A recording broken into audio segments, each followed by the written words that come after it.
Setelah kita bahas tujuan dan fungsi rencana produksi, sekarang kita memasuki langkah-langkah perencanaan produksi. Langkah-langkah dalam production plan atau perencanaan produksi itu ada 5. Yang pertama adalah mencari gagasan atau ide-ide. Apa yang akan kita buat? Kita mencari ide-ide terbaik atau gagasan-gagasan terbaik untuk merencanakan sesuatu sebelum produksi dilaksanakan. Mencari gagasan terbaik atau ide-ide terbaik ini biasanya adalah saat untuk rencana produksi yang termasuk kategori newbie atau produksi baru atau new. Dan yang kedua, langkah perencanaan produksi ini adalah seleksi produk. Seleksi produk ini adalah kelanjutan dari adanya ide-ide yang dihasilkan dalam rencana produksi suatu produk, di mana dari berbagai macam gagasan atau ide-ide yang ada dipilih atau diseleksi mana yang paling bagus, mana yang paling baik yang akan dilanjutkan ke langkah rencana produksi. Hasil dari seleksi produk yang dipilih, langkah selanjutnya adalah yang ketiga, membuat desain produk pendahuluan. Biasanya ini disebut dummy. Bisa kita lihat contohnya kalau kita ingin membeli handphone, ada biasanya beberapa contoh ponsel yang dipajang di etalase berupa sebuah handphone tapi hanya sebagai prototipe atau contoh. Ini yang disebut dummy. Begitupun dengan desain produk lainnya seperti pembuatan mobil, motor, mesin-mesin dan sebagainya. Termasuk juga pada saat orang ingin membuat sebuah buku, sebelum buku itu dicetak, diluncurkan, dibuatlah desain pendahuluan atau desain produk awal. Setelah dibuat desain produk pendahuluan atau desain produk awal, dari hasil yang disetujui atas desain produk tersebut, barulah langkah selanjutnya adalah langkah pengujian dari desain produk yang sudah dibuat. Apakah produk ini bagus atau tidak, layak atau tidak. Dari hasil pengujian yang telah dilakukan, apabila dari pihak produksi atau dari pihak manajemen menganggap bahwa desain tersebut layak untuk diproduksi, barulah dibuat desain akhir atau finalisasi atau final. Ini biasa disebut dengan istilah ACC, bahwa desain tersebut sudah disetujui untuk dilakukan produksi. Setelah tadi kita bahas langkah-langkah atau tahap-tahap perencanaan produksi, sekarang kita masuki proses perencanaan produk. Dalam perencanaan produksi ada proses yang terjadi di sini. Yang pertama yaitu mengidentifikasi peluang. Peluang apa yang memungkinkan untuk dilakukan sebuah produksi dan mana-mana yang tidak memungkinkan untuk dilakukan, sehingga dicari peluang yang lebih baik, yang lebih memungkinkan untuk dilakukan sebuah produksi. Yang kedua, mengevaluasi dan memprioritaskan proyek. Dari sekian banyak peluang-peluang yang ada, dievaluasi kembali kira-kira mana yang lebih baik dan memprioritaskan proyek. Maksudnya dari sekian banyak rencana-rencana produksi yang sudah disusun, mana yang harus didahulukan. Berikutnya, proses yang ada dalam perencanaan produksi adalah pengalokasian sumber daya dan perencanaan waktu. Maksudnya pengalokasian sumber daya adalah memilah dan memilih dan menempatkan sumber daya yang tepat untuk melakukan sebuah rencana produksi, baik itu sumber daya manusia maupun sumber daya tenaga ataupun segala macam bentuk aktivitas yang akan dilakukan dalam proses produksi nantinya. Dan proses perencanaan waktu, kapan akan dimulai produksi, kapan berakhir produksi, mana yang harus dilakukan terlebih dahulu, mana yang selanjutnya. Proses selanjutnya adalah yang ada dalam perencanaan produksi, yakni penyelesaian perancangan proyek pendahuluan.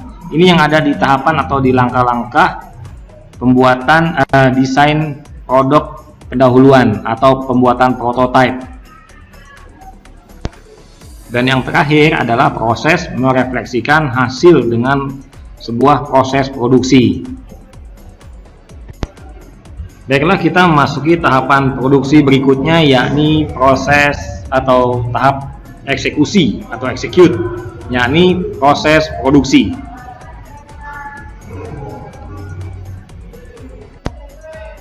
Proses produksi. Ada dua sistem dalam proses produksi yang kita kenal. Yang pertama adalah batch system. Yang kedua, continuous system.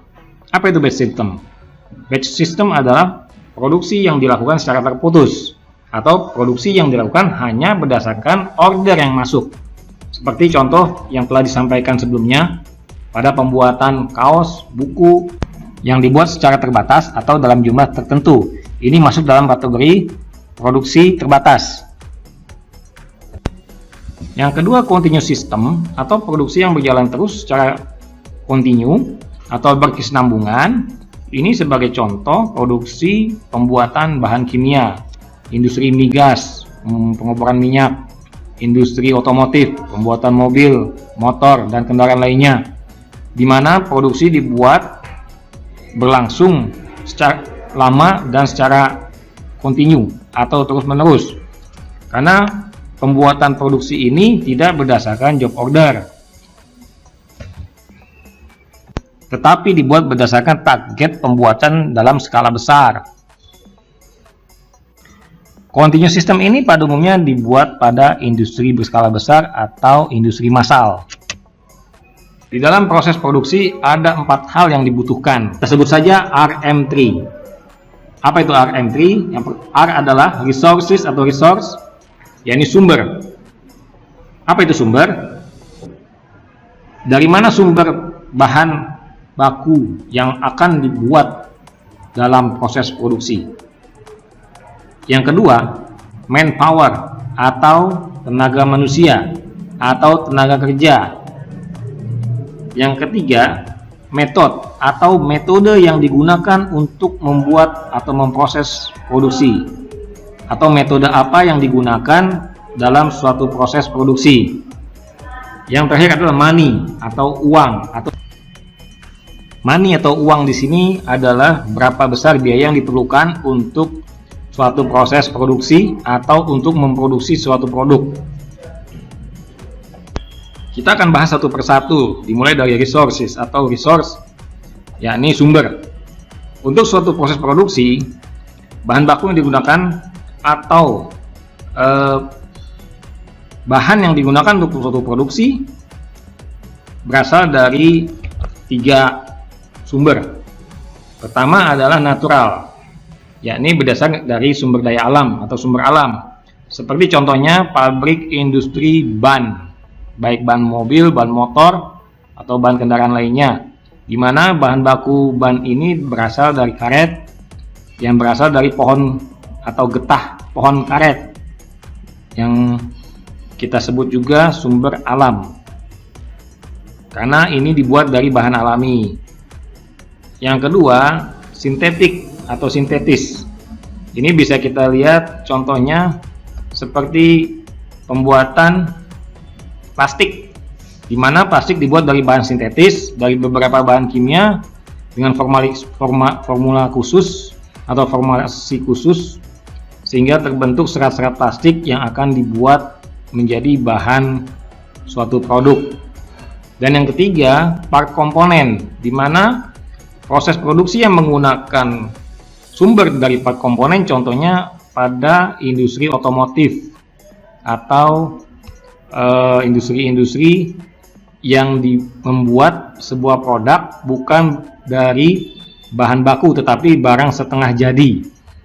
Pada pabrik otomotif, ada kalanya pembuatan sebuah produk dilakukan bukan dari sumber bahan baku awal, akan tetapi berdasarkan dari bagian-bagian komponen yang diimpor kemudian dirakit. Sebagai contoh, mobil impor seperti Mercedes-Benz atau mobil-mobil Eropa lainnya yang masuk ke Indonesia tidak dalam bentuk jadi tetapi dalam bentuk bahan setengah jadi atau bahan berupa komponen atau part komponen. Setelah sampai di Indonesia, barulah kemudian komponen-komponen tersebut dirakit sehingga menjadi sebuah produk jadi. Untuk bahan natural dan sintetis, ini sebelum menjadi produk diproses dulu sampai menjadi barang setengah jadi. Berbeda dengan part komponen, karena part komponen sendiri itu sudah merupakan barang setengah jadi atau disebut juga pre-product. Dari pre-product atau barang setengah jadi barulah diproses sehingga menjadi produk jadi. Di dalam pelajaran akuntansi manufaktur, kebutuhan akan sumber atau sumber bahan baku ini terkait dengan dokumen yang ada di departemen produksi, di mana departemen produksi membutuhkan bahan tentunya dari bagian produksi atau departemen produksi mengeluarkan dokumen permintaan barang atau permintaan bahan yang dibuat berupa dokumen permintaan barang ke bagian warehouse atau gudang, tempat di mana bahan baku atau bahan-bahan disimpan. Dan gudang atau warehouse juga memiliki dokumen, yakni apabila stok inventory atau stok bahan kosong atau kurang, maka bagian gudang atau warehouse membutuhkan sebuah dokumen lagi, yakni dokumen permintaan pembelian bahan yang dibuat ditujukan ke departemen pembelian atau PPIC atau buyers, di mana gudang membuat rincian bahan-bahan yang perlu dibeli, kemudian diserahkan ke PPIC. PPIC membuat dokumen pembelian barang berupa PO atau purchase order ke sumber-sumber yang menjual sumber bahan untuk kebutuhan produksi. Selanjutnya untuk manpower atau kebutuhan tenaga manusia atau tenaga kerja, ini juga dapat diartikan tidak hanya manusia, tetapi juga sumber-sumber lain seperti robotik, di mana beberapa industri tertentu tidak hanya menggunakan tenaga manusia, tapi juga menggunakan tenaga robotik atau robot, seperti industri manufaktur otomotif, di mana pembuatan mobil dan motor sudah dilakukan oleh robot dan sebagian dilakukan oleh tenaga manusia. Untuk manpower ini dikelola oleh Departemen HR atau Human Resource Department, dengan atau istilah lainnya bagian personalia. Personalia inilah yang mengelola manpower atau kebutuhan tenaga kerja atau manusia, di mana di sini ada dokumen-dokumen antara lain seperti jadwal absensi, upah pekerja, dan pemberian gaji. Hal lainnya yang dibutuhkan dalam proses produksi adalah metode atau metode, yakni metode apa yang digunakan untuk proses produksi, dan metode ini ada di bawah tanggung jawab manajer produksi, yakni di bagian R&D atau Research and Development. Ada kalanya di beberapa perusahaan manufaktur R&D atau Research and Development ini terpisah dari bagian produksi, tapi ada kalanya juga tergabung dalam bagian produksi. Dan yang terakhir yang dibutuhkan adalah money atau dana atau uang yang dibutuhkan atau biaya yang dibutuhkan untuk suatu proses produksi dari mulai bahan sampai menjadi produk jadi. Kebutuhan dana ini tidak hanya kebutuhan bahan, akan tetapi semua keperluan yang dibutuhkan dalam suatu proses produksi termasuk tenaga manusia dan overhead.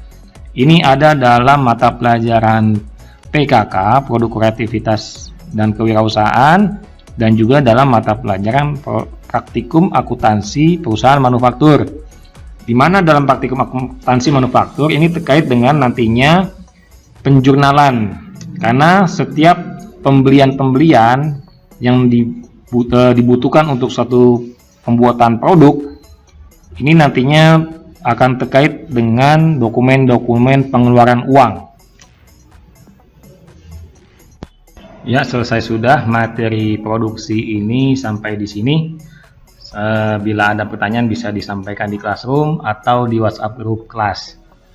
Untuk mata pelajaran PAPJ D Manufaktur atau PKK, produk kreativitas dan kewirausahaan. Nah, sekarang kita masuki tugas individu, ada 2. Tugas individu untuk PKK untuk kelas AKL dan OTKP, dan tugas individu PAPJD manufaktur untuk AKL.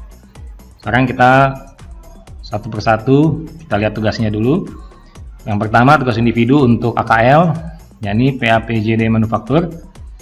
Yang pertama buat contoh industri produksi massal, berikut prosesnya. Baik itu berupa gambar flowchart atau diagram alir prosesnya seperti apa. Ini bisa dicari browsing di Google atau di browser-browser lainnya. Yang kedua buat contoh industri produk untuk produksi perakitan. Tadi di materi produksi sudah disampaikan contoh-contoh produksi perakitan seperti apa. Ketiga buat contoh produksi secara terputus atau batch system. Keempat buat contoh produksi secara continue system. Dan kelima, apa fungsi controlling dan monitoring produksi. Silakan dibuat tugas ini.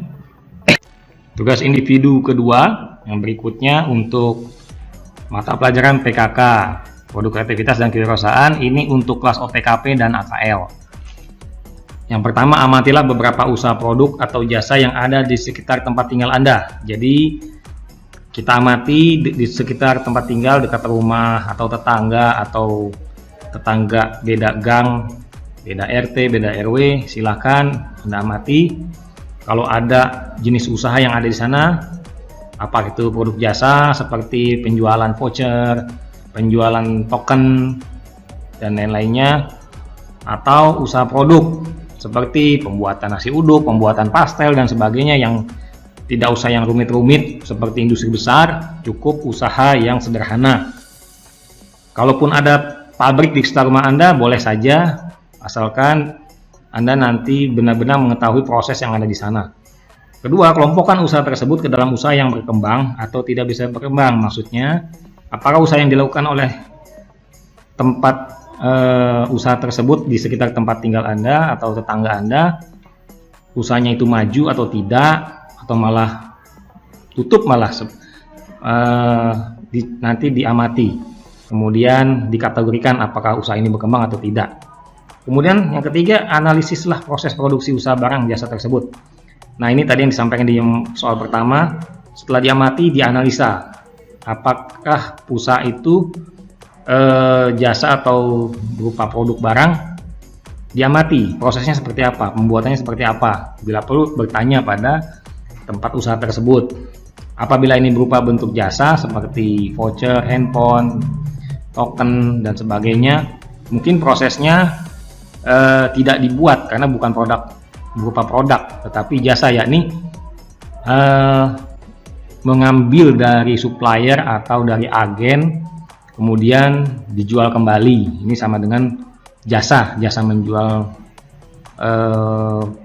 produk berupa token atau voucher, handphone, atau tiket mungkin. Yang keempat, tulislah hasilnya pada lembar kerja. Nah, untuk lembar kerja ada di slide berikutnya. Ya, seperti inilah bentuk lembar kerjanya. Bisa dibuat di PowerPoint atau dalam bentuk Excel ataupun di Word. Nanti dibuat beberapa kolom, sekitar ada 8 kolom ya. Yang pertama kolom untuk nomor, kedua nama usaha atau jenis usaha, ketiga untuk lokasi usaha ada di mana. Seandainya ada tetangga kita, ya di jalan apa, atau di samping rumah, atau di mana. Yang keempat, jenisnya apa termasuk barang atau jasa. Seperti di soal tadi ada 2 bentuk, berupa barang, ya ini produk. Kalau jasa seperti penjualan handphone atau voucher atau token. Dan yang keenam, kelompok usahanya ini berkembang atau tidak. Kalau berkembang dicentrang atau diconteng di kelompok berkembang, kalau tidak berkembang di sebelah kolom tidak berkembang. Dan terakhir, kolom untuk analisa proses produksi. Ya, seperti apa bentuk prosesnya, seumpama pembuatan pastel, ya dari bahannya apa saja, tapi hanya sederhana, secara singkat, tidak terlalu mendetail. Seperti dipanaskan di kompor sampai suhu sekian derajat, tidak perlu, cukup bahan bakunya apa saja, prosesnya diapakan, apakah digoreng, dimasak, direbus, atau dikukus. Seperti itu, dibuat secara sederhana. Dan apabila selesai dikumpul, jangan lupa klik subscribe, like, and share untuk pengembangan video-video pembelajaran depannya.